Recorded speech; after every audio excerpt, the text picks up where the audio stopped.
When silver loses its 200-day moving average and gold posts a third straight weekly loss, it's easy to lose the plot.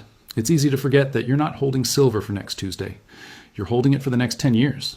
And when you actually zoom all the way out, past the Warsh press conference, past the Iran headlines, past this week's red candles, the long-term thesis isn't just intact. It's arguably the clearest setup we've had in this entire cycle.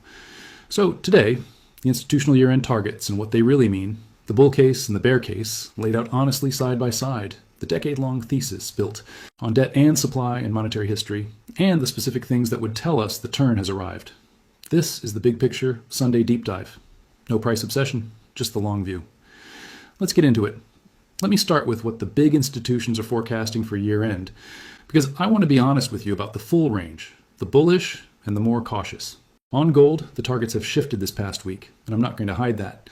Goldman Sachs cut its year-end gold target this week from $5,400 down to $4,900. That's a real downgrade, driven by the hawkish Warsh repricing.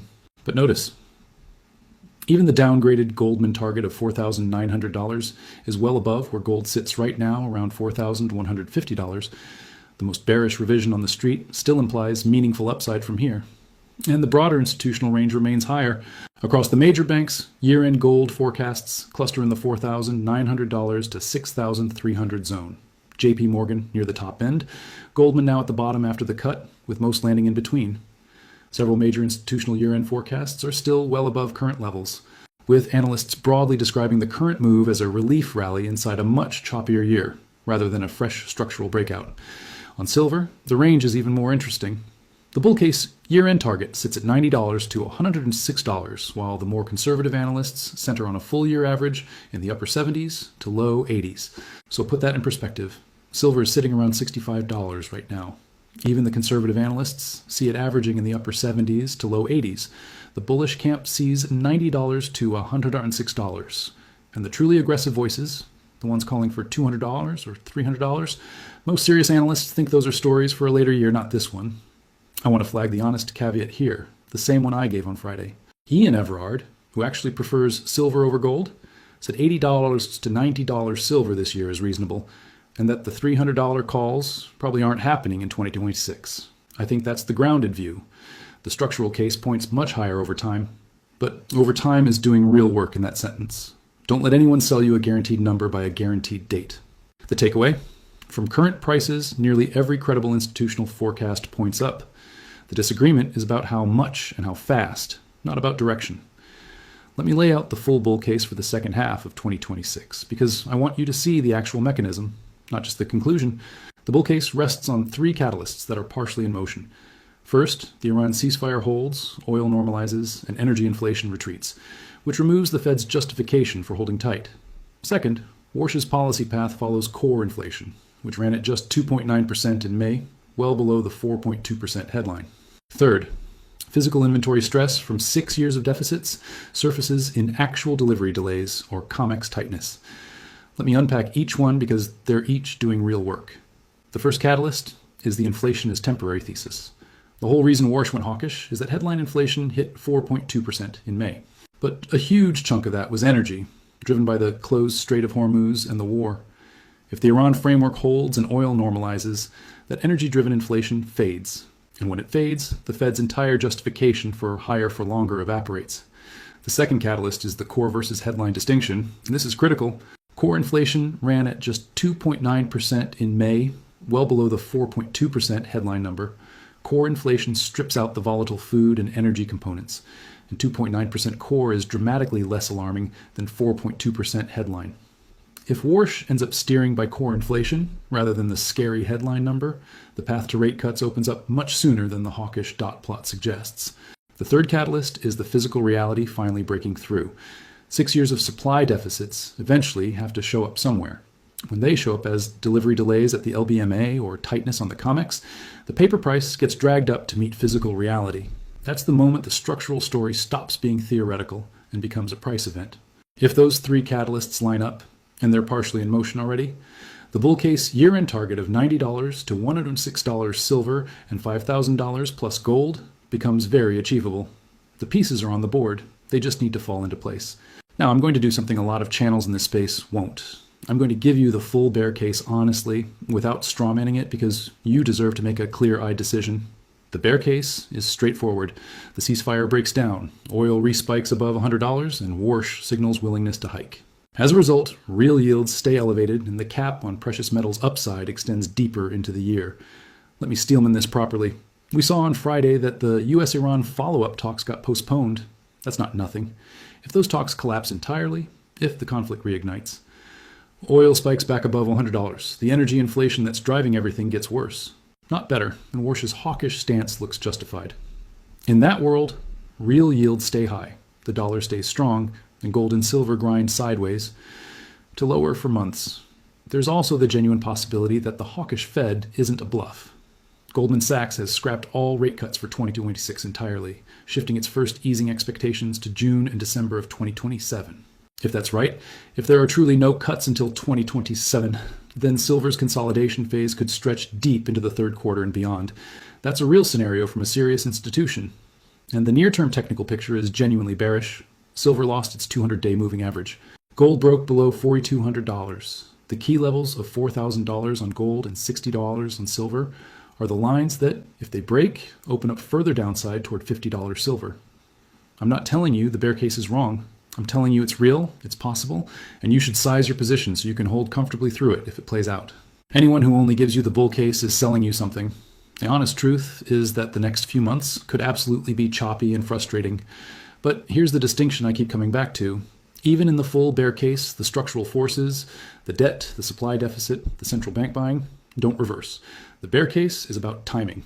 It's about when the move happens, not whether. And that distinction is everything for a long-term holder. Now let me zoom all the way out, past 2026 entirely, to the thesis that actually matters if you're a long-term holder. The decade thesis. Everything we've talked about this weekend ultimately rests on one foundation: the slow, steady, mathematically inevitable erosion of paper currency. U.S. federal debt is above $37 trillion, generating over $1 trillion in annual interest costs. And that number only goes one direction. The government runs structural deficits every year. There is no credible political path to balancing the budget, which means the debt grows, the interest cost grows, and eventually, the only way to manage it is to inflate it away, to let inflation slowly reduce the real value of that debt over time. That process, running inflation hotter than interest rates, keeping real rates negative, and quietly devaluing the currency year after year, is exactly the environment where gold and silver do what they've done for thousands of years: hold their purchasing power while paper loses it. Think about the historical arc. Since the U.S. left the gold standard in 1971, the dollar has lost roughly 87% of its purchasing power. An ounce of gold that you could buy then is worth vastly more in dollars today, not because gold changed, but because the dollar weakened. That's not a prediction. That's 55 years of recorded history, and every structural force driving it is more extreme now than it was then. Then layer the supply story on top. Silver is in its 6th consecutive year of deficit. It just got named a U.S. critical mineral. The demand from solar, EVs, AI data centers, and the power grid is growing structurally, not cyclically. And the supply pipeline for future silver is thin, because a decade of suppressed prices meant almost no investment in new mine exploration. New mines take 10 to 15 years to bring online. The supply response to higher demand is structurally delayed by a decade. Now add the monetary shift. Central banks buying gold at record pace, a record 45% planning to buy more. China and India accumulating what the West dumps. The slow erosion of dollar dominance, the rebuilding of physical metal infrastructure in the East. Put it all together and you have a decade-long setup. A debasing currency, a structural supply deficit, a generational demand wave, and a monetary system slowly shifting back toward hard assets. That's not a 2026 trade. That's a 2026 through 2035 thesis. Robert Kiyosaki's call for $35,000 gold by 2035 and the triple-digit silver targets aren't about this quarter. They're about that decade-long arc playing out. This is why I've never sold an ounce of silver in 20 years, because I'm not trading the week, I'm holding the decade. So if the decade thesis is intact, but the next few months could be choppy, how should you actually think about your position? Let me share the framework I use. First, dollar cost averaging beats timing. I don't try to call the exact bottom. Nobody can. Instead, I buy consistently over time, which means I accumulate more ounces when the price is low and fewer when it's high. Over a decade, that consistency beats almost any attempt to perfectly time entries. This week's low prices, in that framework, are simply a chance to accumulate more ounces per dollar. Second, The simplest buy and sell rule ever given to me. Buy when it feels stupid. Sell when you feel like a genius. Right now, buying silver feels stupid to most people. It just dropped. Sentiment is terrible. The Fed went hawkish. Back in January at 115, everyone felt like a genius and was certain it could only go up. History says the "this feels stupid" moment is usually the better entry. You're not stupid. It just feels that way, and that feeling is the signal. Third, only hold what you can hold through volatility. This is the one that actually matters for your peace of mind. Silver is the widowmaker. It can swing violently in both directions. If you're holding a position so large that a drop to $55 would force you to panic sell, your position is too large. Size it so that a bad month doesn't shake you out of a good decade. The people who win in silver aren't the ones who time it perfectly. They're the ones who can hold through the turbulence without flinching. And fourth, separate your stack from your trade. The physical metal you hold for the long term is different from any short-term trading. Your stack is insurance, savings, real money. Its job isn't to make you rich next month. Its job is to still be worth something real in 10 years when the paper around it has quietly lost more of its value. Judge it on that timeline, not on this week's candle. Let me give you the specific signals to watch for. The things that will tell us the consolidation is ending and the next leg is beginning. Print these out and tape them to your wall. Signal 1, the Iran framework holds and oil falls sustainably. If the postponed talks reschedule, the framework solidifies, and oil drifts down toward the 60s and stays there. That removes the energy, inflation that justifies Warsh's hawkishness. Watch oil as your single best real-time leading indicator. Signal 2, core inflation keeps decelerating. Core ran at 2.9% in May versus the 4.2% headline. If the core number keeps trending down toward 2.5% or lower, it gets very hard for Warsh to keep justifying a hike bias. Watch the core CPI and core PCE prints. Signal 3, a dovish crack in the Fed. The committee is deeply divided. 9 of 18 see a hike, which means 9 don't. If any of those dovish members start speaking up publicly, or if Warsh softens his tone at the next meeting, that's the regime shift the metals are waiting for. Watch the Fed speaker calendar. Signal 4, the gold-silver ratio reverses. The ratio is around 62.6 right now. When it starts falling decisively, when silver begins outperforming gold, that's historically one of the earliest and most reliable signals that a precious metals bull run is accelerating. Watch for the ratio to break back below 60. Signal 5, physical tightness surfaces. Watch for reports of LBMA delivery delays, COMEX registered inventory drawdowns, rising physical premiums at dealers or coin shops running short. When the physical market gets tight, it eventually forces the paper price higher. That's the structural deficit finally showing up in price. Signal 6, the miners lead. The junior silver miners breaking out relative to silver, which we saw start this week, is smart money positioning ahead of the metal. If that continues and broadens, it tells you the people closest to the industry are accumulating before the crowd. When you see 3 or 4 of these signals line up at once, that's your tell that the turn has arrived. So let me bring this Sunday deep dive home and close out the weekend. This past week tested every silver and gold holder. The Fed went hawkish, the metals fell, the Iran talks slipped, and the daily charts looked ugly. That's real, and I never want to pretend otherwise. But this weekend we did the work of zooming out. Yesterday, the 5 forces. Today, the long view. And here's what the long view tells us.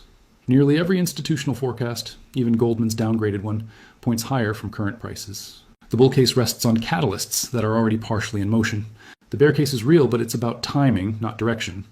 And the decade thesis, the debasing dollar, the structural silver deficit, the record central bank buying, the generational demand wave, is arguably the strongest it's been this entire cycle. We're holding real money. Gold and silver have been money for thousands of years through every empire. Every currency collapse, every war, every banking crisis, the paper systems come and go. Some of them get extraordinarily complicated. But at the end of the day, what has always survived, what has always held value, is gold and silver. Simple, real, eternal. I've never sold an ounce in 20 years because I've never been holding for the weak. I've been holding for exactly this. A moment when the whole world is fixated on a single Fed press conference, while the deep structural forces that actually matter keep grinding in one direction underneath all the noise. We're building a deeper foundation at these prices. And from deeper foundations come the strongest moves higher. So here's my Sunday ask of you. This week, don't let a red candle shake a decade-long conviction. If the fundamentals brought you here, the fundamentals are stronger now than when you arrived. Be patient. Dollar cost average. Hold only what you can hold comfortably. And remember that the people who win in this space are the ones who can sit still through the turbulence while everyone else panics. Susie and I are so grateful for this community. Genuinely. We get to walk through this journey together. The scary weeks and the great ones. And there's nobody I'd rather do it with than you basement dwellers. Enjoy the rest of your Sunday. Rest. Be with the people you love. The market reopens tomorrow, and we'll be right back here together to watch it unfold. Subscribe if you haven't. Give this a thumbs up if the weekend deep dives help you keep perspective, and drop a comment. What's your single biggest conviction for the second half of 2026?